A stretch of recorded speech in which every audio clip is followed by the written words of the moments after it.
ما دام انه على السنه وعلى الحق ما يهمه كلام الناس يصبر. Ces vices sont des poisons. Le croyant doit impérativement se débarrasser de ces vices, car ils sont la cause de nombreux méfaits. Et nous pouvons citer ici 4 d'entre eux. Le premier est que ces vices poussent à tomber dans de grands péchés. Un cœur rempli d'orgueil, de vanité ou de haine peut conduire son porteur à commettre des actes très graves, parfois sans même s'en rendre compte, car il se croit à l'abri de l'erreur. Prenons l'exemple de ce qu'on appelle al-ujb, la fatuité. L'imam Abu Daoud rapporte, d'après Abu Huraira qu'Allah l'agrée, que le prophète sallallahu alayhi wa sallam a dit: il y avait 2 hommes parmi les Bénou Israël qui ne suivaient pas la même voie. L'un d'eux était un pécheur et l'autre était une personne faisant des efforts dans l'adoration. Celui qui faisait des efforts dans l'adoration ne cessait de voir l'autre commettre des péchés et il lui disait: arrête de faire cela. Un jour, il l'a vu en train de commettre un péché et lui a dit: arrête de faire cela. L'autre lui a dit: laisse-moi. Par mon Seigneur, est-ce que tu as été envoyé pour me surveiller? Alors il a dit: par Allah, Allah ne va pas te pardonner et il ne va pas te faire rentrer au paradis. Allahu Akbar. Alors les âmes des 2 hommes ont été prises et ils ont été rassemblés auprès du Seigneur des mondes, qui a dit à celui qui faisait des efforts dans l'adoration: est-ce que tu savais ce que j'allais faire? Ou possédais-tu ce qu'il y a dans ma main?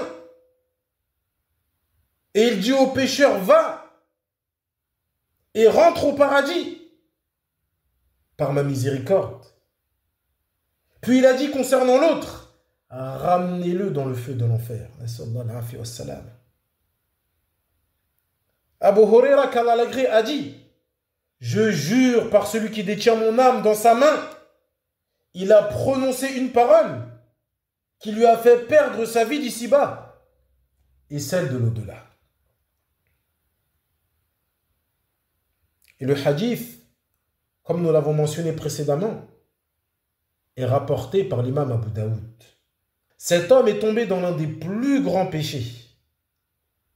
Il a parlé au nom d'Allah Azza wa Jal sans science, poussé par la fatuité, al-ujb, pensant que sa propre piété lui donnait le droit de juger le sort d'un autre.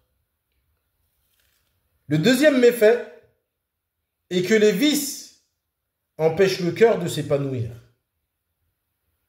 Le cœur malade est comme une prison intérieure. Celui qui nourrit la rancune, la jalousie, la colère ou l'orgueil vit dans un état de tension, d'insatisfaction, voire d'amertume, même s'il possède le confort matériel ou une pratique religieuse extérieure.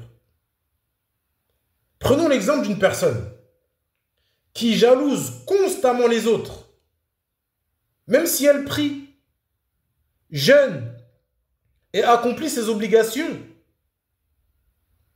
elle ne goûtera pas à la paix du cœur, car cette jalousie l'empêche de remercier Allah Azza wa Jal, de se contenter et de s'apaiser.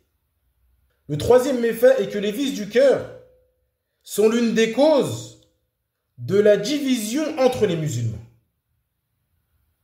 Parmi les effets les plus désastreux des vices du cœur, il y a la rupture des liens,